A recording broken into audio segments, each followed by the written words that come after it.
안녕하세요. 매일 새로운 사연을 전하는 읽어주는 사연 라디오입니다. 구독과 좋아요, 많은 공유 부탁드립니다. 오늘의 사연 시작하겠습니다. 안녕하세요.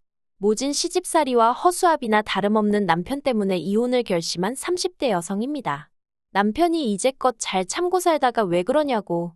나중에 시부모님 돌아가시고 나면 그 재산 다 우리 건데 아깝지 않냐는데.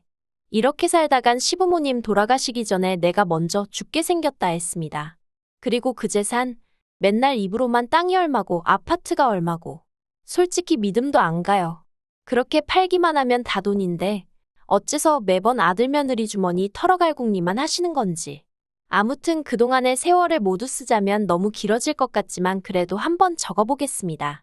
이래야 제 속에 쌓인 울분이 좀 풀리지 않을까 싶거든요. 남편과는 대학교 CC였어요. 남편은 저보다 3살 연상으로 졸업을 앞두고 있었죠. 저희는 누가 먼저랄 것 없이 서로한테 끌렸고 그렇게 연인 사이가 되었습니다. 그런데 부끄러운 이야기지만 조심한다고 조심했음에도 불구하고 제가 임신을 했더라고요. 너무 당황스러웠죠. 상황이 상황인지라 기쁘고 그런 것도 느낄 새가 없었고 그저 이 일을 어떻게 해결해야 하나 그 생각만 들대요. 낳아서 키운다는 건 가당치도 않다고 생각했으니까요. 그렇게 이틀을 꼬박 밤을 샜고 어쨌든 남편에게 말은 해야겠다 싶어서 남편을 만났습니다. 그런데 왜인지 만나자마자 감정이 주체가 안 되더라고요. 그래서 한참을 그렇게 영문도 모르는 남편 앞에서 눈물을 쏟아내곤 임신 사실을 고백했어요. 그리곤 걱정 말라고 지울 거라고 덧붙였죠. 그런데 남편도 당연히 지우자고 할 줄 알았는데 남편이 울며 불며 매달리는 거예요. 자기가 무슨 수를 써서라도 책임지겠다고 그러니 지우지 말고 낳아서 키우자고요.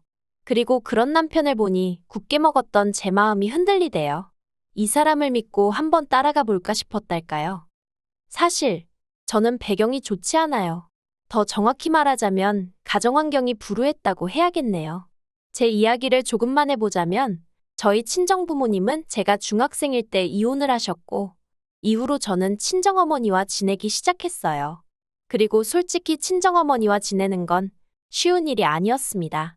평생을 전업주부로 사시던 어머니셨으니 갑자기 당신이 나가서 돈을 벌어야 한다는 사실 자체를 받아들이기 힘들어 하시는 눈치셨죠. 당신 딴에는 어떻게든 살아보시려고 이일저일 해보시는 듯 했는데 왜인지 오래 버티질 못하셨고요. 아무튼 상황이 그렇다 보니 제 스스로가 어머니께 큰 짐덩어리처럼 느껴지대요. 그러다 제가 고등학교에 들어가던 해 친정어머니가 재혼을 하셨습니다. 제 또래의 딸을 둔 남자분이셨는데 어머니가 많이 의지를 하시는 눈치였어요. 하지만 그것보다 더 저를 괴롭게 한 건 그분 딸이 몸이 많이 아팠거든요. 남의 도움 없이는 거동도 불편해했고요. 그런데 그 딸의 수족 노릇을 제가 해줬음하더라는 거예요. 저희 어머니가 그러더라고요. 제가 그 딸한테 잘해주면 그분한테 당신 체면이 설 것 같다나. 그런데 저는 그런 어머니에게 솔직히 너무 실망을 했습니다. 이혼할 때도 그렇고 재혼할 때도 그렇고 지금도 그렇고 엄마한테 내 입장이란 건 아무 상관이 없구나. 그런 생각이 들었으니까요. 그래서 그 길로 아버지한테 전화를 했어요. 그리고는 그간 어머니와 있었던 일과 어머니의 재혼 소식도 알렸고 아버지한테 저 좀 걷어주시면 안 되냐 물었죠. 그랬더니 아버지도 조금 당황하신 듯 했어요. 단박에 그래 와라 소리가 나오진 않았거든요. 하지만 잠깐의 정막이 흐르고 아버지가 주소를 불러주시며 오라고 하시대요. 그런데 덧붙이시길. 아버지는 재혼을 하신 건 아니지만 같이 사는 여자가 있다며 저더러 잘 지낼 수 있겠냐입니다. 그래서 제가 그분도 혹시 자식이 있으시냐 물으니 그건 아니라고요. 하지만 아버지와 지내는 일도 결코 편하지 않았습니다. 아버지와 지내던 여자분은 제가 마치 무슨 자기 라이벌이라도 된다고 생각을 한 건지 매사 저에게 날을 세웠어요. 특히나 아버지가 제 대학 등록금을 내주실 때마다 얼마나 싫은 티를 냈는지 몰라요. 그리고 그럴 때면 아버지도 그 여자분 비위를 맞추느라 그러신 건지 저에게 가시돋친 말들을 퍼붓기 일쑤셨죠. 실제로 아버지가 저를 함부로 대하고 막말을 하면 그 여자가 좀 기세가 누그러졌으니까요.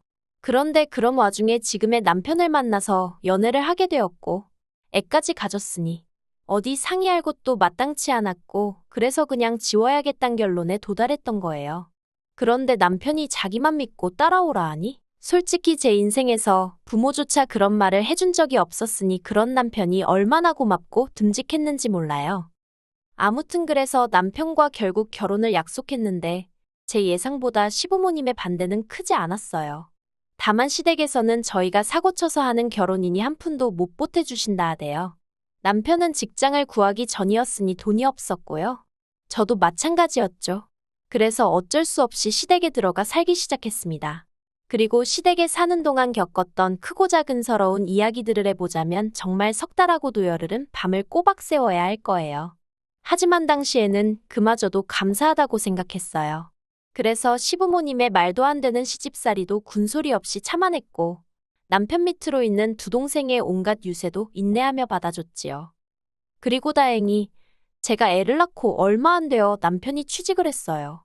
그리고 남편이 첫 월급을 타온 날 제가 남편에게 그랬습니다. 죽기 살기로 돈을 모아서 우리 꼭 분가하자고요. 그런데 이 얘기를 방문 밖에서 어머님이 엿들으시고선 완전히 집안을 뒤집어 놓으셨어요. 먹여주고 재워줬더니 돈 좀 번다고 내뺄궁리를 한다면서. 그리고 저는 그땐 뭐가 그렇게 무서웠는지 그런 어머님께 죄송하다고 잘못했다고 몇 번이나 빌었죠. 그러자 어머님이 남편더러 월급 통장을 내놓으라시대요.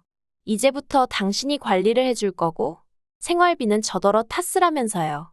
그리고 전세보증금이 모이면 그때는 당신이 알아서 분가시켜주겠다 하시는데 차마 뭐라고 반박을 못하겠더라고요. 남편도 꿀먹은 모마냥 가만히 있고. 그래서 그렇게 월급 통장을 뺏겼습니다. 그런데 그렇게 세월이 지나도 분가의 비읍자도 어머님이 꺼내질 않으시대요. 저는 저대로 모진 시집살이에 독박육아로 우울증까지 겪게 되었는데 말이죠. 사실 그때는 제가 우울증이란 것도 몰랐어요. 병원에 한 번 갈래도 어머님한테 어디가 어떻게 안 좋고 그런 이야기를 다 해야 했는데 한 번은 제가 열이 39도 가까이 났는데도 별거 아닌데 엄살이라 안 된다고 하시는 분이셨으니 아무튼 그러다 하루는 저는 기억도 잘 안 나는데 남편이 말하길 제가 베란다 난간위로 올라가고 있더랍니다. 그러면서 남편이 자기는 정말 제가 죽는 줄 알았다고. 그리고 이 일로 남편이 뭘 좀 느꼈는지 어머님께 자기 돈을 돌려달라 하대요. 저희 분가하겠다고요. 그러자 또 시부모님 두 분 다 난리가 나셨죠. 배은망덕하니 어쩌니 하면서. 그리고 그 과정에서 알게 된 게 어머님이 모아주신다던 남편의 월급은 온데간데 없었습니다. 어쩐지 시부모님은 두 분 다 일도 안 하시는데 어떻게 저렇게 사시나 늘 궁금했거든요. 그런데 그게 다 저희 남편이 벌어온 월급 덕분이었던 거죠. 아무튼 그 일로 남편과 시부모님이 크게 싸웠고 시부모님이 저희더러 집안에 분란 일으키지 말고 재주 있으면 나가 살라대요. 그리고 결국 제가 친정에 연락을 했어요.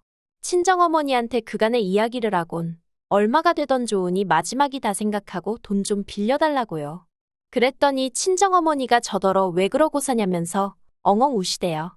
저도 뭐라고 말을 해야 하나 싶었어요.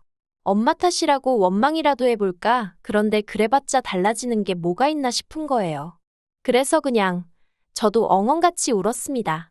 친정아버지 반응도 비슷했어요. 애비 노릇을 못해줘서 미안하다고. 아무튼 그래서 어찌저찌 2,500만 원이란 돈을 마련했고 그렇게 저희가 분가를 했습니다.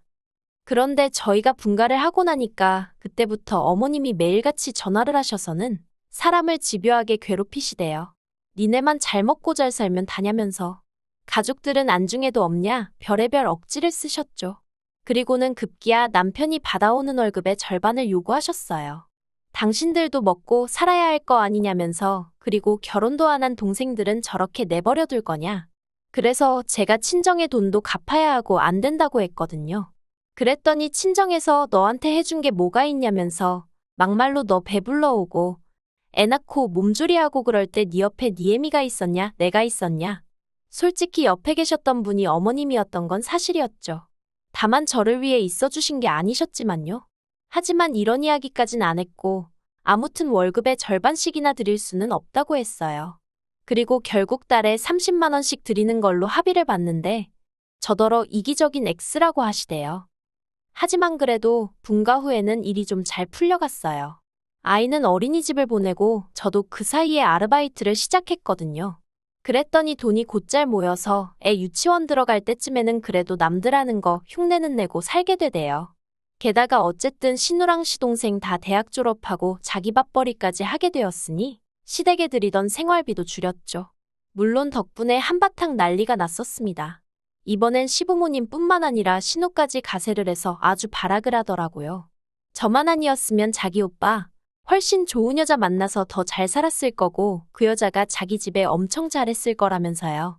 그래서 저도 신우더러 나도 그때 임신만 안 했으면 이렇게 살 일은 없지 않았겠냐고 했어요. 막말로 내가 시댁에 와서 뭘 그렇게 받고 누리며 살았냐고요. 그리고는 이제 더는 시댁에 아무것도 안 하겠다 했습니다. 홧김에 한 말이었지만 진심이었어요.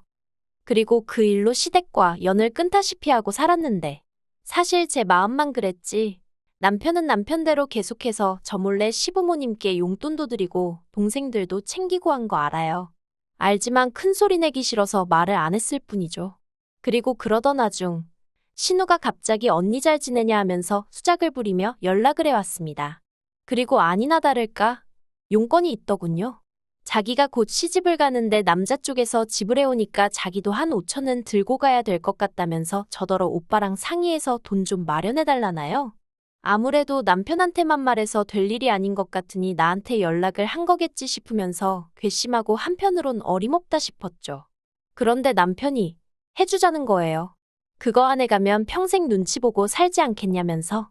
그래서 그거 해줬다간 너 죽고 나 죽는 거라 했어요. 당신 가족들이 나를 어떻게 대했는지 옆에서 다 봐놓고 신우가 눈치 보고 살게 되는 건 걱정이냐고 악을 쓰면서 말했죠. 그래서 결국 신우 시집 갈 때 한 푼도 안 해줬어요. 그랬더니 결국 시부모님께서 사시던 집 팔고 시동생이랑 셋이 전세로 이사가 돼요. 신우는 시집 갔고요. 제가 남편더러 겉보라고 다 방법이 있으면서 왜 우리한테 그러시는 건지 모르겠다 했습니다. 그랬더니 남편이 저더러 지독하다대요. 그러다 지난 겨울 그간 겨우겨우 모은 돈에 대출 좀 껴서 마침내 아파트 하나를 샀어요. 방 3개, 화장실 2개, 남편과 저 그리고 저희의 3식구. 평생 살 집이다 생각하고 산 집이었죠.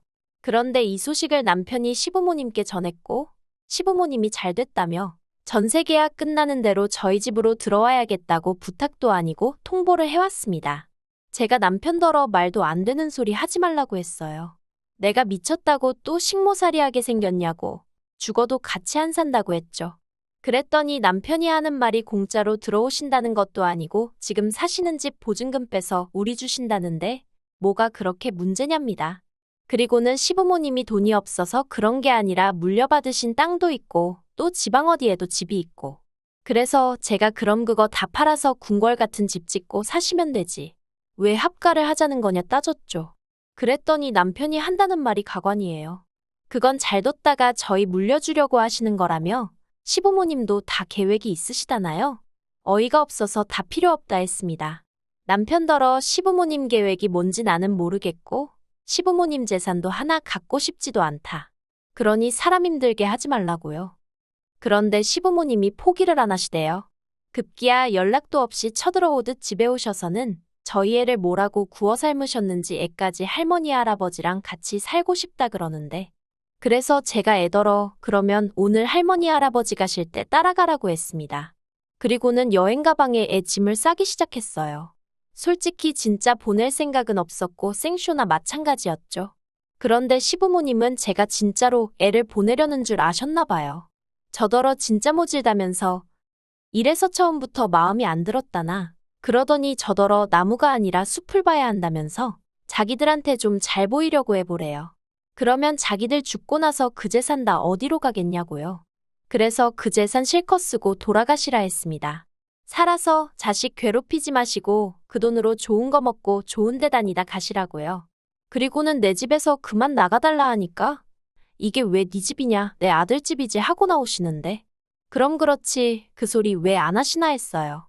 그래서 한번 이 집이 정말 누구 집인지 따져볼까요? 하고는 남편더러 그 자리에서 이혼하자 했습니다.